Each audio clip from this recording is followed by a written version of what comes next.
Barangay FM 100.7.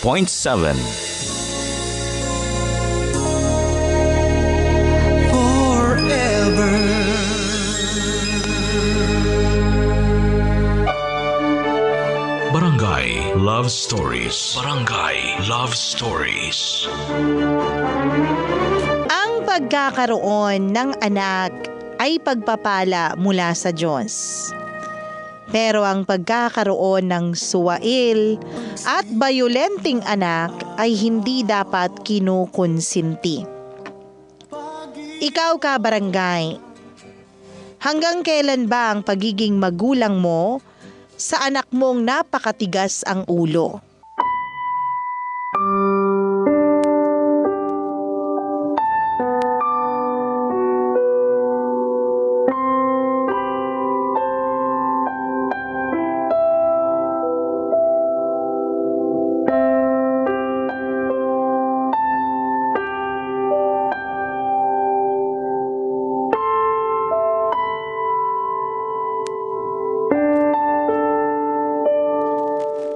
Dear Mama Mia, kumusta po kayo? Itago nyo na lamang ako sa pangalang Juan. 55 years old at nagtatrabaho bilang janitor sa isang printing company. Tuwing tanghali ay palagi naming pinakikinggan ng kaibigan kong si Anita ang programa nyo dahil pampalasa na po namin ito sa aming pananghalian.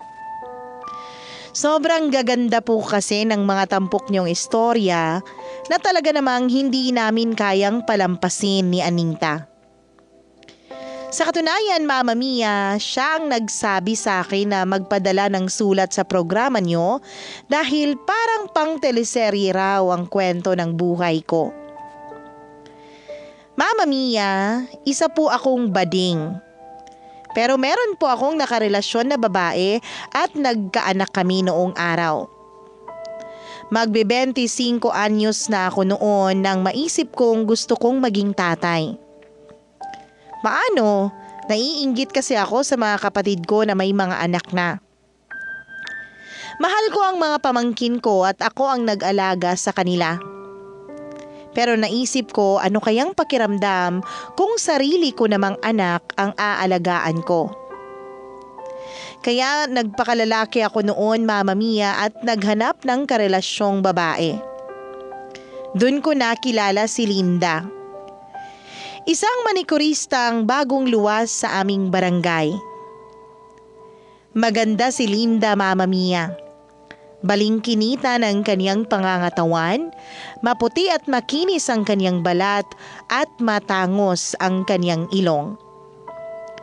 Ako naman ay masasabi kong kagwapuhan noong kabinataan ko. Kaya nga kumpiyansa akong sasagutin niya ako kung liligawan ko siya. At hindi nga ako nagkamali, Mama Mia. Nang maging kami, naging mabilis ang mga pangyayari. Nabuntis ko si Linda. Biniyayaan kami ng isang supling na lalaki na pinangalanan naming Yugo. Sobrang saya ko nang dumating ang anak ko, Mama Mia, lalo na't napakagwapo nitong bata at namana ang pagiging tisoy sa nanay niya.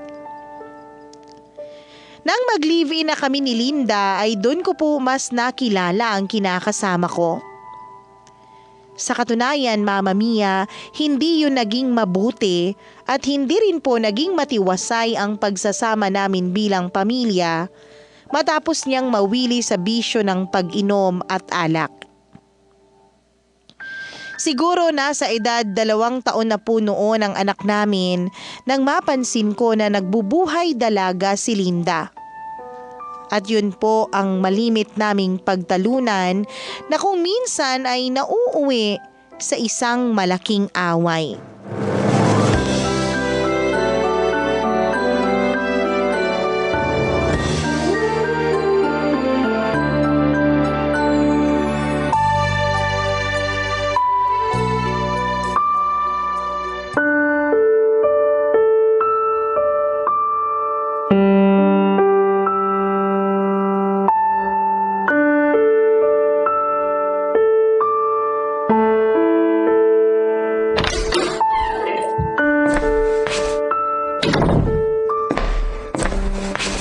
Linda, lasing ka na naman?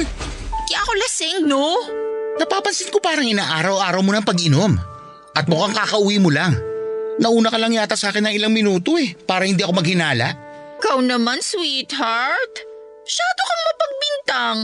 Kanina pa kaya ako rito. Kahit tanungin mo pa yung anak natin. 2 taon pa lang ang anak natin. Ano bang malay niya? Saka sandali. Sino kasama ni Hugo rito kanina? Wala. Iniwan mo mag-isa rito ang anak natin? Pwede ba huwag kang sumigaw? Hindi ako bingiwan. Sagutin mo ang tanong ko, Linda. Naku, masasabunutan na kita, babae ka. Hindi ko iniwan dito ang anak natin. Ano ako, engot? Siyempre sinama ko dun sa party ng kaibigan ko na taga dyan sa kanto natin. Pinyag kasi ng anak niya, tas birthday pa. Magkasabay na. Tapos meron ding painom. Siyempre matatanggihan ko ba yun? Naku mo pa talagang uminom at magpakalasing? Tapos kasama mo yung anak natin sa inuman? At paano kayo nakauwi rito na ligtas? Hindi ka man lang ba natakot na baka madisgrasya kayo sa daan? Huwag kang OA. Hinatid naman kami nung ninong ni Hugo. Di ba may tricycle yun? Ayun, safe kami ng anak mo.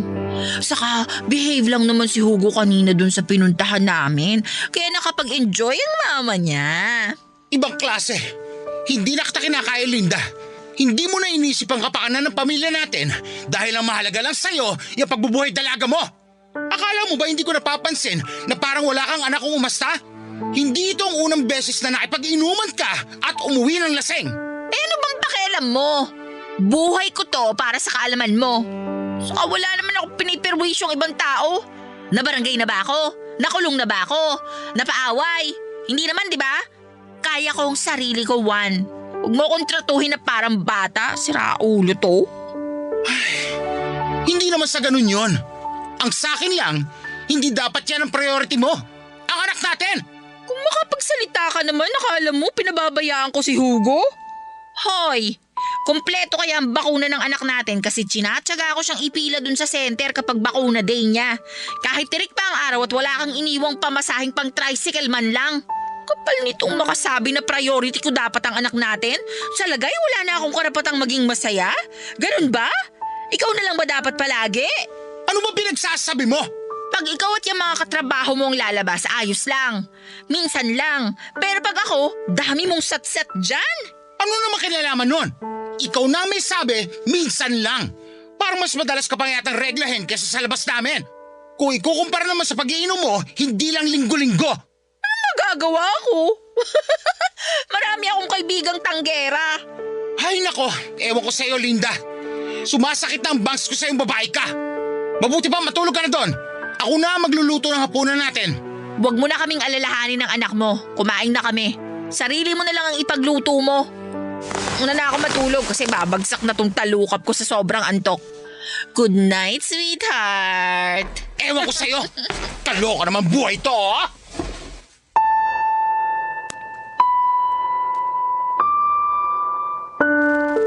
Mama Mia, kahit hindi ako lalaking lalaki, ay minahal ko naman ang buong buo si Linda dahil siya ang nanay ng aking anak. Kaya masasabi ko rin na natiis ko ang pagbibisyo niya ng ilang taon. Kapag umuuwi siyang lasing ay hinahabaan ko na lang ang pasensya ko, Mama Mia. Madalas kahit pagod ako sa trabaho, ako pa rin ang nagluluto ng aming hapunan. Tiniis ko yun dahil ayokong masira ang pamilya namin. Gusto kong lumaki ang anak ko na may kinikilalang nanay at tatay. Kinakausap ko naman ng masinsinan si Linda, Mama Mia. Natigilan o bawasan niya ang bisyo niya dahil baka maging dahilan pa yon ng pagkakaroon niya ng sakit. Kaso naging matigas ang ulo ng kinakasama ko dahilan para mangunsumi talaga ako ng husto. Sa kabila ng lahat, Mama Mia, ay umasa pa rin ako na magbabago si Linda. Pero hindi yun nangyari. Sa halip ay dinagdagan pa niya ang atraso niya sa akin nang magsimula siyang manlalaki. Nang araw na mahuli ko siyang nakikipaglandian sa isang construction worker ng ginagawang apartment sa lugar namin, dahil may nakapagtimbre sa akin ay galit na galit ako, Mama Mia. Kulang na lang ay pagbuhatan ko ng kamay si Linda pero nagpigil pa rin ako dahil ayokong makita ng anak naming si Hugo na noon ay 6 na taong gulang na ganoong klase ang kaniyang mga magulang. Ayokong makasaksi siya ng karahasan. Masyado pang mura ang isipan niya at ayoko siyang palakihin na nananakit. Kaya nga kahit masama ang loob ko ay pinakiusapan ko na lang si Linda, Mama Mia. Nakiusap ako sa kanya na tapusin niya ang relasyon nila ng lalaki niya pero nagbibingi-bingihan siya. Patuloy pa rin niyang kinikita ang kalantari niya habang nasa trabaho ako. At ang masahol pa doon, Mama Mia, ay iniuuwi pa niya ito sa bahay namin. Doon na po ako napuno. Kaya pinalayas ko na siya ng tuluyan sa aming bahay at naiwan sa akin ang aming anak. Mama Mia, iginapang ko na mapalaki ng maayos ang anak ko. May pagkakataon na sinasama ko siya sa trabaho na pinapayagan naman ng management namin. Naggayod kalabaw ako sa paghahanap buhay para matustusan ang pag-aaral niya. Hindi nagtagal ay lumaking matipunong bata ang anak ko, Mama Mia. Pero hindi ko akalain na mamamana pala niya sa kanyang nanay ang pagbibisyo tulad ng pag-inom ng alak. Bukod doon, Mama Mia, ay natuto ring bumarkada si Hugo noong nag-aaral na siya. Dahilan para lalo siyang maligaw ng landas at malulong sa pagsusugal, Mama Mia.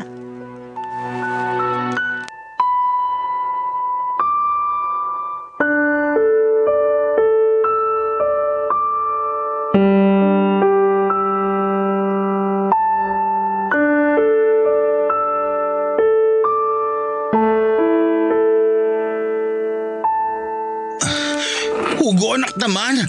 Bakit lasing ka na naman kasi? Teka, bubuksan ko ang pinto. Umayos ka ng lakad, baka matapilok ka. Uy! Ay, pating! Hugo, ayos ka lang ba? Bakit mo kasi ako tinulak? Ano tinulak? Hindi kita tinulak. Inaalalayan niya kita papasok sa pinto eh. Tapos bigla ka na lang natalisod. Hindi ako naniniwala sa'yo. Tinulak mo ako. Aminin mo na. Gusto mo talaga akong sumubsob sa sahig eh. Aray ko naman, Hugo. Nasasaktan mo na ang tatay mo. Tatay? Ikaw? Tatay ko? Huwag mo sabihin na kalimutan mo na. Pwes, ipapaalala ko sa'yo. Oo, ako lang naman ang tatay mo na alalang-alala sa'yo kaysa 10 oras na ng gabi nando ka pa sa inuman sa kanto. Ano ka ba naman? Paano kung napahamak ka na doon? Hindi naman ako napaano. Huwag kang ang OA dyan. Hindi ako OA, Hugo. Magulang ako. Natural na mag-alala ako kasi anak kita. Yun nga. Hindi pa rin ako makapaniwala na may tatay akong bakla. Anong sinabi mo? Bawiin mo yon. Nawawala ka na ng respeto sa akin, ha? Ako pa talaga ang nawawala ng respeto. Samantalang nagsasabi lang naman ako ng totoo. Usap-usapan ka nga namin ng mga tropa ko eh. Kung gaano ka kalambot, samantalang ako barakong barako. Kanino daw ba ako nagmana? Baka naman hindi talaga ikaw ang tatay ko. Napakasira ulo mo! Aray! Ano ba? Bakit mo ako binatukang bakla ka, ha? Hugo! Bakit mo ako tinulak? Nagtatanong ka pa? Eh bakit mo ba kasi ako binatukan? Sandali! Ikaw kaya batukan ko? Ano? Ha? Lika nga rito! Naiirita ako sa pagbumukha mo! Hugo! Ang dami mong Anong gagawin sinasabi! mo? Yan ang dapat sa'yo kasi masyado kang epal. Sabihin mo ba naman na tatay kita? Pwede ba? Hindi tayo magkapareho. Ano ba pinagsasabi mo? Umakit na ba sa utak mo ang alak kaya nakalimutan mo na kung sino ako? Tapos ako ang bako sutsukin! Dagdagan ko pa yun eh. Gusto mo? O yan! Kainin mo itong tansya ko! Pakiusap! Tumigil ka na! Sa susunod kasi, huwag kang mapapel. Ano akala mo sa akin, sanggol? Malaki na ako para sabihin ko sa'yo. Maulit pa talaga na bigla kang eksena sa mga inuman namin. Hindi lang suntok at sipa ang aabutin mo. Mas masasaktan ka lalo sa akin, tandaan mo yan. Kadiri, tatay ko raw. Patulo na nga. Huwag na nga magulgol. Paduduguin ko yung bibig mo.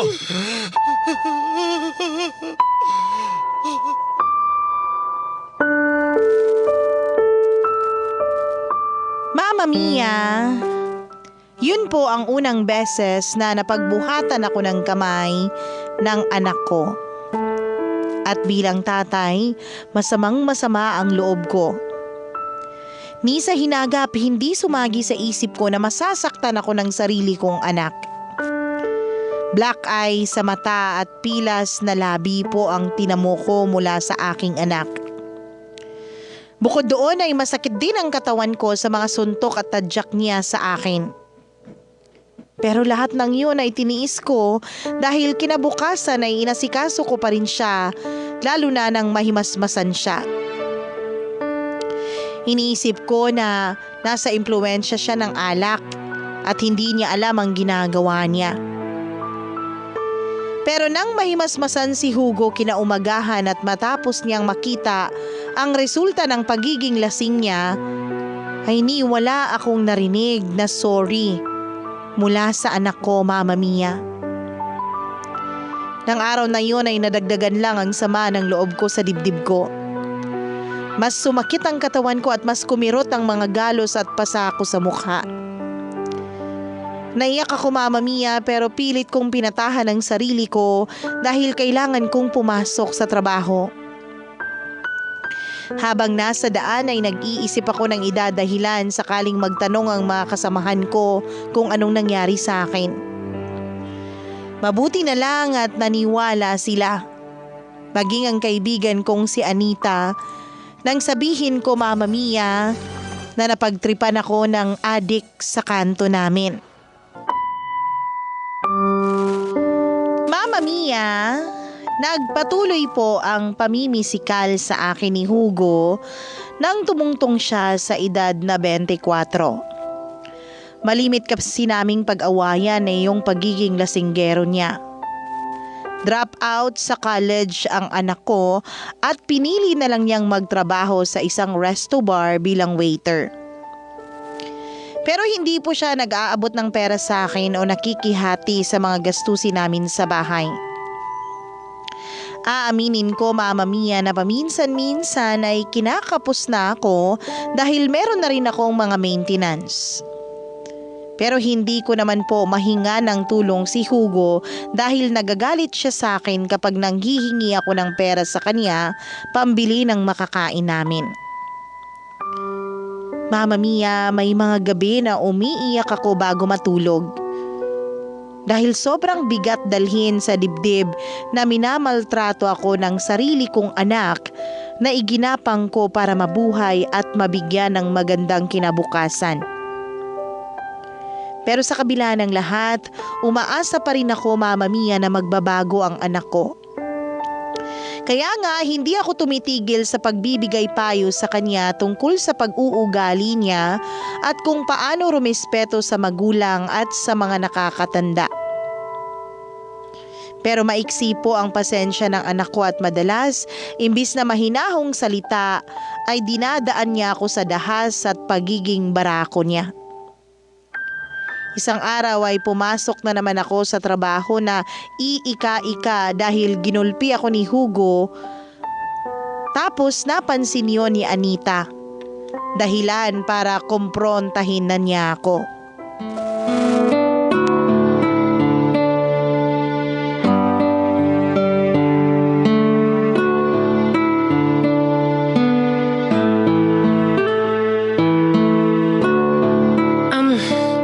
Juan, huwag ka magagalit ha.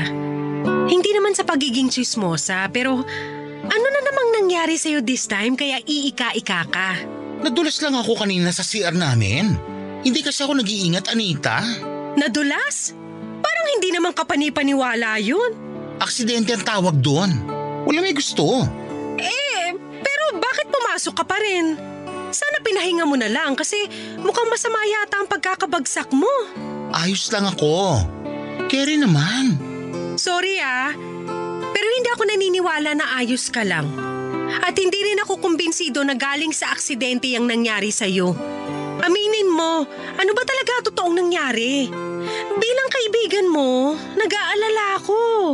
May araw na pumapasok ang may pasa sa mukha, may galo sa braso tapos masakit ang katawan.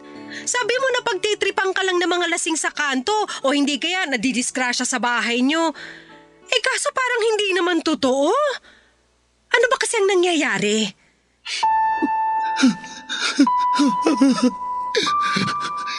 Sinasaktan ako ng anak ko, Anita. Ni Hugo?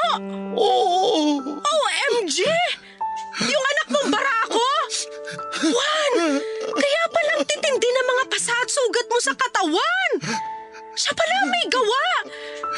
Pero bakit? Hindi ko maintindihan. Bakit kanya sinasaktan? Hindi ko rin alam. Kapag lasing siya, umainit ang ulo. Sa kanya binubunto ng galit o inis niya. Nasasaktan niya ako. Nagugulpi. Pero tatay ka niya. Hindi ba siya kinikilabutan? O anong sabi mo? Ayos lang sa'yo na ginaganyan ka niya? Siyempre hindi. Pero wala akong laban sa kanya kasi kapag nagsasalita ako, lalong umiinit ang ulo niya. Tapos nasusuntok niya ako kaya hindi na lang ako umiimik. At hinahayaan mo na nga lang na ganyanin ka niya. Kaloka ka naman, Juan. Maling-mali ang ginagawa niya sa'yo. Naturingang anak mo pero walang respeto sa magulang. Mas maganda pala talaga ang sitwasyon ko na wala akong anak. Wala akong sakit ng ulo ngayon. Hindi tulad mo. Hindi ko naman sakit ng ulo si Hugo. Saka alam pa rin naman niya na tatay niya ako. Siguro, yun lang talaga ang epekto ng alak sa kanya. Naniniwala ako na hindi niya sinasadya mapagbuhatan ako ng kamay. May hindi ba sinasadya na paulit-ulit ginagawa? Sa dalas mong pumasok na bugbog sarado, mukhang palagi ring lasing yung anak mo. Tapos, ikaw ang ginagawang punching bag. Mabait si Hugo. Hindi ko siya pinalaking basagulero. Hindi nga. Pero paano mo ipapaliwanag yung mga sugat mo na kagagawa ng mabait mo kunong anak? Naku, Juan, ewan ko sa'yo. Alam ko nag-aalala ka lang kaya mo nasasabi yan, Anita. Salamat, pero ayos lang naman ako. Ito mga pasako, sugat at galos, gagaling din naman ang mga to. Nandun na tayo, pero hanggang kailan mo dadanasin yung ganyang klase ng pang-aabuso? At sa kamay pa mismo ng sarili mong anak. Ang bihira. Wag naman sana dumating yung araw na hindi mo nakayanin, tapos doon ka na sa ospital pulutin. Masyado mo naman pinangungunahan ng lahat. Ako na nagsasabi sa'yo, hindi mangyayari yan. Pagsasabihan ko naman si Hugo. Nasasaway naman yung anak kong yun. Sige, sana nga mapagsabihan mo siya at sana nga hindi ka na niya ulit masaktan. Sa totoo lang, naaawa ako sa'yo.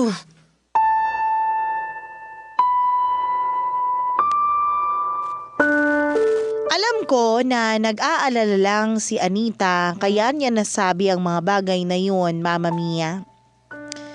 Pero hindi ako sang-ayon sa katwiran niya na mabuti na lang siya na walang iniintinding anak dahil wala rin siyang sakit ng ulo.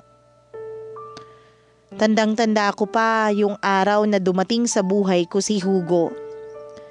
Masayang-masaya ako noon kaya wala akong pinagsisisihan na nagkaanak ako, Mama Mia. Hindi ako perpektong magulang. Marami rin akong pagkukulang sa aking anak. Tulad na lang ng gabay habang lumalaki siya. Naging abala kasi ako sa pagtatrabaho kaya hindi ko na siya nasubaybayan noong nagbibinata siya. At yun din po ang simula na mapariwara si Hugo at magbisyo, Mama Mia. Sa kabila ng lahat ay mapagtiis akong tao lalo na sa mga minamahal ko sa buhay. Siguro marami sa mga kabarangay natin ang matatawa dahil sa pagiging dakilang martir ko sa sarili kong anak. Pero para sa akin kasi, Mama Mia, bilang magulang, kasama ang pagtitiis at pagsasakripisyo sa pagkakaroon ng anak. At nangako ako sa sarili ko na hindi ko susukuan si Hugo. Na kahit ilang beses akong makatikim ng suntok, tadyak, sipa at mura sa kanya, nakahanda ako na baliwalain ang lahat ng iyon dahil dugot laman ko siya. Sa katunayan, Mama Mia, ako na ang nag-a-adjust para hindi siya magalit. Hinabaan ko na rin ang pasensya ko at nilawakan ko ang pag-intindi ko sa anak ko.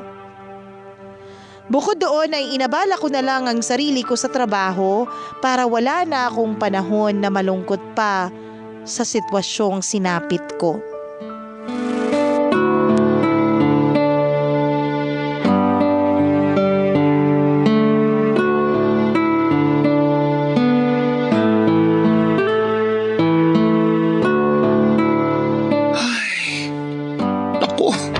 Kulang yata tong sinahod ko ngayon.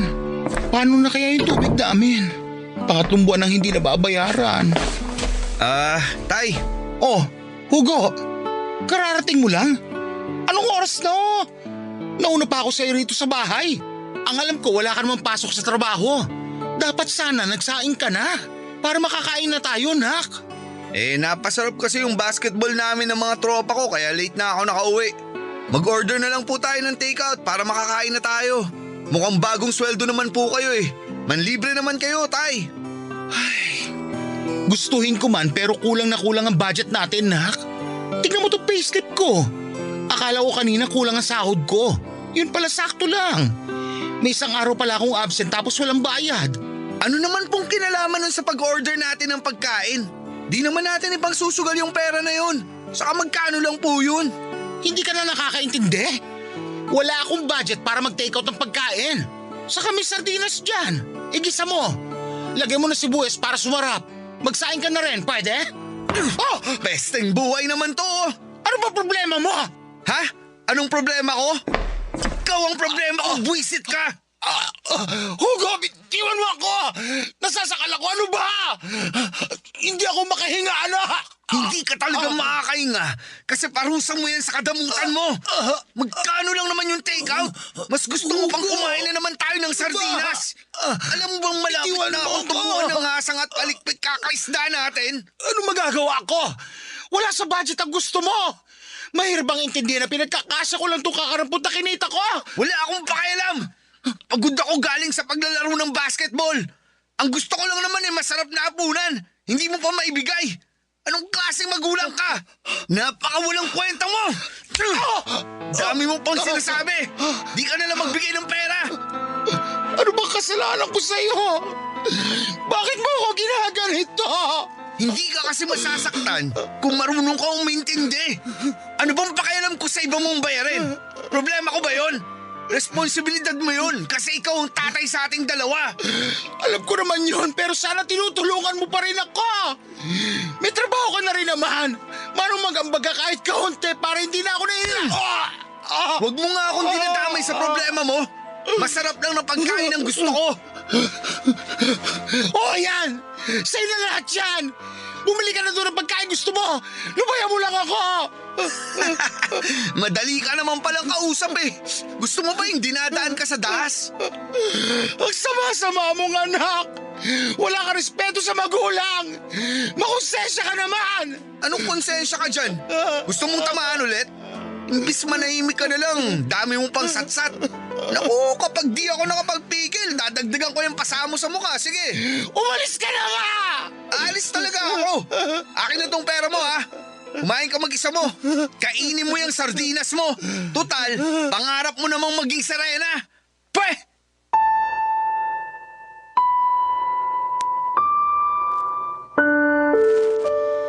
Hindi yun ang unang beses, Mama Mia, na nasaktan ako ng anak ko ng dahil sa pera. Pero akala ko kaya ko nang tiisin yung mga suntok at tadyak niya. Pero hindi pa rin pala. Para akong lantang gulay matapos niyang sikmuraan dahil lang wala akong maibigay na pera sa kanya. Hindi ko nagawang lumaban sa kanya dahil malaking lalaki ang anak ko. Sa katunayan, laman siya ng mga gym at doon lang napupunta ang malaking bahagi ng sweldo niya. Mama Mia, bigla ko pong naisip ang mga sinabi sa akin ni Anita noon. Na mas mabuti na lang yata na hindi ako nagkaanak kung ganitong mamaltratuhin lang ako ng sarili kong anak. Kasi bilang magulang, sobrang sakit po sa dibdib ang ginagawa sa akin ng anak ko. Hindi lang niya ako sinasaktan. Inaabuso rin niya ako sa pamamagitan ng pagsasalita ng hindi maganda at pang-iinsulto dahil bakla ako. Para pong hinambalos ng maso ang puso ko dahil ikinakahiya at pinandidirihan ako ng sarili kong anak, Mama Mia. Kinakailangan ko pang magmakaawa sa kanya para tanggapin niya ako at igalang bilang kanyang tatay.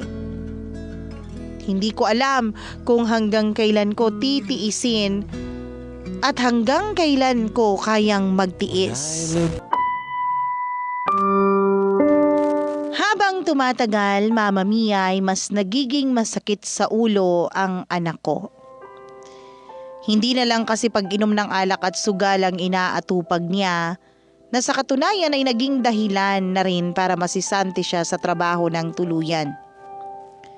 Dahil wala nang ginagawa o hanap buhay ang anak ko, ay nagkaroon na siya ng maraming oras na bumarkada na naging dahilan para masangkot siya sa mga away at gulo sa lugar namin. Nagugulat na lang ako dahil may imbitasyon na ako sa barangay dahil nambugbog daw ang anak ko. O di kaya ay nasangkot sa mga paninira ng ari-arian dahil sa gang war. Kulang na lang po ay umakyat ang dugo ko sa ulo ko dahil sa tinding galit ko sa anak ko. Hindi na po ako nahiyang sabunin siya habang inaayos ang kaso niya sa barangay namin. Nang mga panahon na yun ay pinaramdam ko sa kanya na ako pa rin ang tatay sa aming dalawa. Na hindi porke na siya yung mas malaki at barakong-barako sa amin, gagamitin niya na ang katangian niyang yun para maghari-arian sa pamamahay namin. Nagbanta ako sa kanya na ako na mismo ang magpapakulong sa kanya para tumino siya pag hindi pa niya tinigilan ang pagpapasakit ng ulo ko. Noong una, Mama Mia, ay nakikitaan ko naman ang pagsunod ng anak ko. Pero isang araw ay nagulat na lang ako nang may madiskubre akong isang bagay sa damitan niya na hinding-hindi ko talaga inaasahan.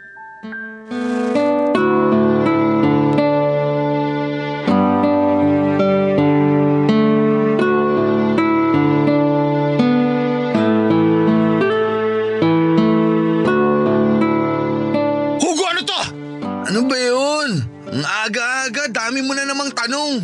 Sinong hindi magtatanong? Ano sabi tong foil na to? Nakita ko to doon sa bulsa ng pantalon mo. Huwag mo sabihin nagdodroga ka. Hindi ako nagdodroga. Nasisiraan ka na ba ng tuktok? Saka bakit ka nakikialam sa gamit ko?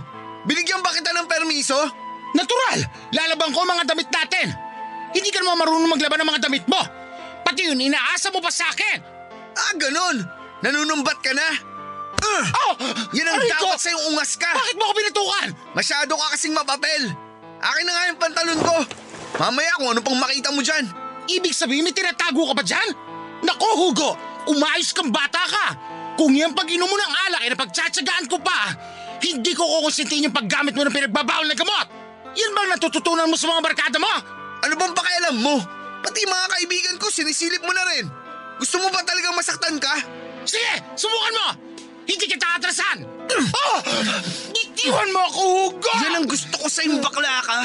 Marunong ka ng pumalag. Ngayon, halika rito. Tatay mo pa rin Tatalbuhin ako! kita, lintik ka. Matuto ka rumispeto sa akin! Bakit ikaw?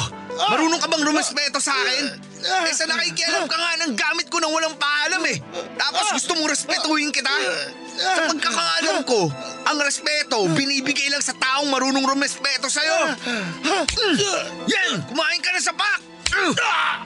Hindi pa dumudugo yung uso mo. Sandali! Papaduguin ko muna. Yan! Yan pa! Bagay yan sa'yo! Para tumahimik ka na! Ang daldal mo! Para kang sirang plaka! Pakiusap, Ganyan ba kayo mga bakla? Ha? Nasasaktan mo na ako, Hugo! Masasaktan ka talaga kasi gusto kong makita kang lantang kamote. Kulang pa nga yan eh. Dahil nakakapagsalita ka ba? Alam mo kung anong gusto kong gawin sa'yo? Ha? Lumpuin ka! Parang awa mo na! Sino mo? Nagpahuli ka mo? Teka na! Di ako makahinga! Nakakahinga ka ba kasi nakakapagsalita ka ba? Aray! Sakla Hoy! na! Saan ka pupunta mo na? Ako mga Hindi pa ako tapos sa'yo! Tulong! Sira ulo ka ba? Nandadamay ka pa ng ibang tao? Dito ka lang sa bahay natin! Hugo! Ako to! Ako ang tatayuan mo! Huwag mo naman ako ganituhin! Parang awa mo na!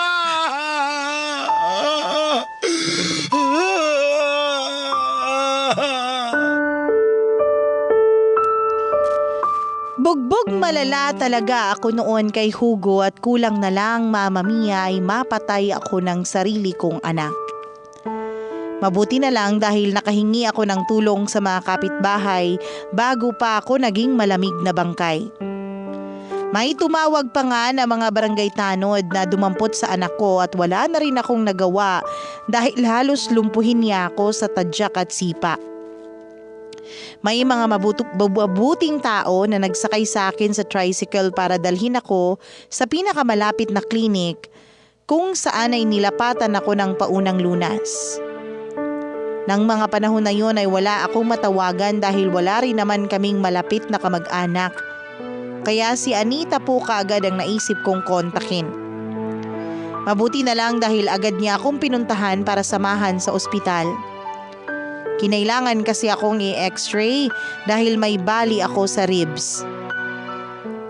Mama Mia, iyak ako ng iyak kay Anita dahil sa sinapit ko sa kamay ng sarili kong anak. Marami akong hinanakit laban kay Hugo na sinabi kong lahat sa kaibigan ko. Kasama na doon ang pagsisisi dahil sa pagkakaroon ko ng anak na suwail at bayolente. Nang mga panahon na yun ay litong-lito ako. Tuliro ako dahil bukod sa masakit ang katawan ko, masakit din ang puso ko, Mama Mia. Sa pag-uusap namin ni Anita ay pinayuhan niya ako sa mga bagay-bagay na hindi ko akalaing maririnig ko sa isang babae na wala namang anak. At masasabi ko na gumaan ang dibdib ko pagkatapos ng aming pag-uusap.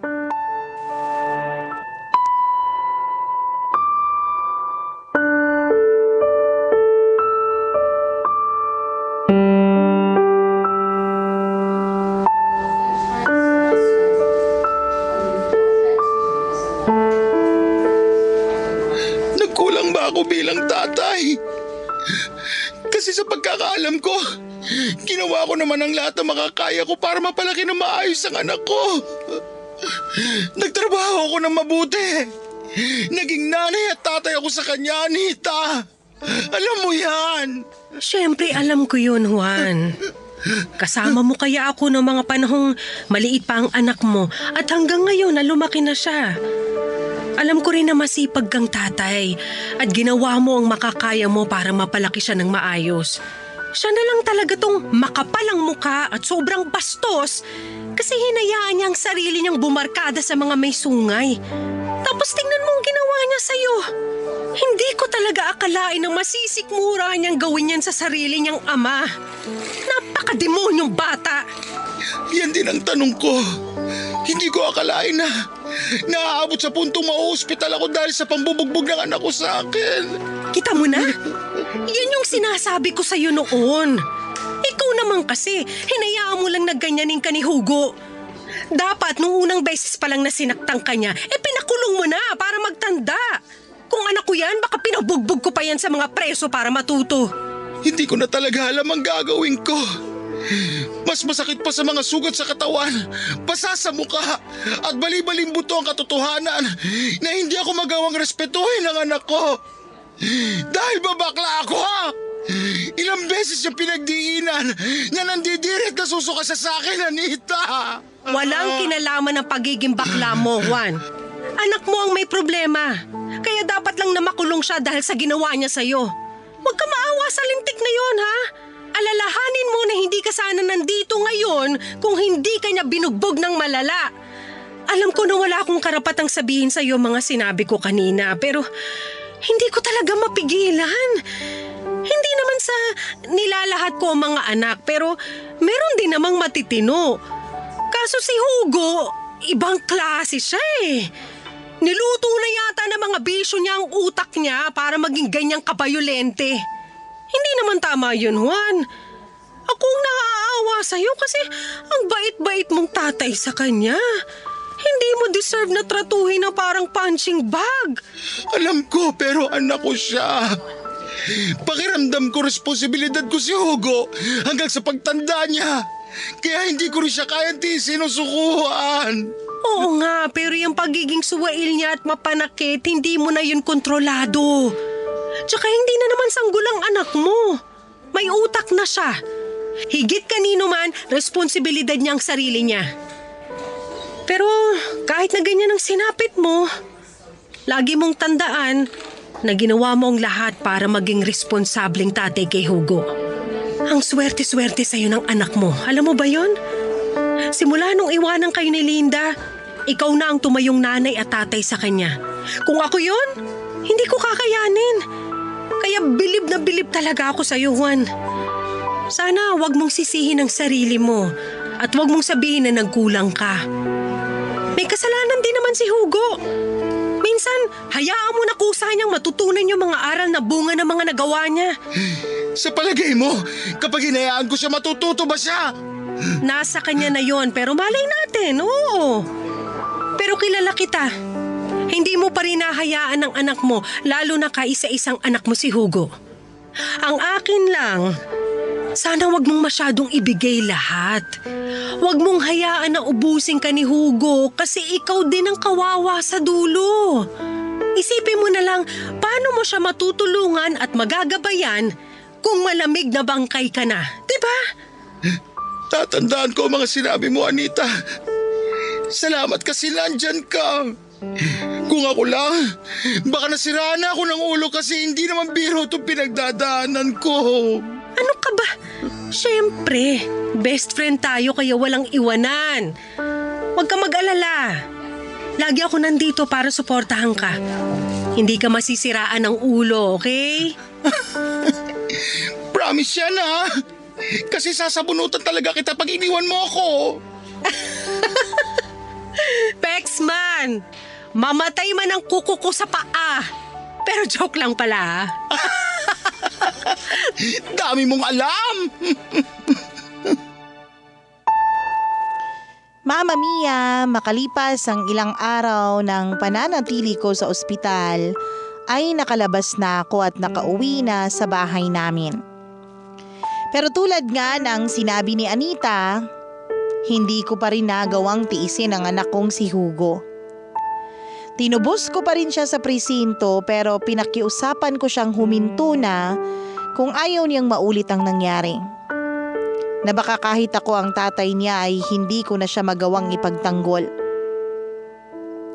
Pinatawad ko na rin siya sa ginawa niya sa akin dahil pusong mamon talaga ako pagdating sa anak ko. Alam kong mauunawaan ako ng mga kapwa ko magulang dyan na nakikinig ngayon sa kwento ko. May kasabihan na matitiis ng anak ang magulang pero hinding-hindi matitiis ng magulang ang kanilang mga anak. Sa pagdaan ng ilang buwan, masasabi ko naman na tumino si Hugo. Siguro may mga bagay-bagay din siyang na-realize. Bagaman hindi na ganun kadali na naalis niya ang bisyo niyang pag-inom ng alak, pero yun din po ang naging dahilan, Mama Mia, na maagang namaga ang kaniyang atay at nagkaroon siya ng sakit sa bato. Mama Mia, 30 anyos lang po noon si Hugo nang ma-diagnose siya na may liver cirrhosis at may chronic kidney disease. Awang-awa ako sa anak ko nang tuluyan siyang maratay sa higaan. Durog na durog ang puso ko habang nakikitang nagdurusa, hinang-hina at may sakit ang kaisa-isa kong anak. At nang tuluyang agawin sa akin ang kamatayan si Hugo, kulang na lang ay sumama ako sa kanyang libingan. Mama Mia, kulang ang salitang masakit para ilarawan ko ang nararamdaman ko ng mga panahon na yun. At kahit ilang taon na ang lumipas, hirap pa rin akong makamove on sa nangyari. Ang hirap mawala ng anak sa totoo lang. Lalo na't matagal kong pinangarap na dumating si Hugo sa buhay ko. At kahit na may mga bagay kaming hindi pinagkasunduan sa nakaraan, paulit-ulit ko pa rin siyang patatawarin. Dahil ganon ang isang magulang sa kanyang anak. Maraming salamat Mama Mia kung sakali mang mapili niyong itampok ang storya ng buhay ko. Sana kahit may mga parting masakit at malungkot, sana kinapulutan pa rin ito ng aral at inspirasyon sa ating mga kabarangay. God bless and more power po sa programang Barangay Love Stories. Hanggang dito na lang, ang inyong forever kapuso at forever kabarangay,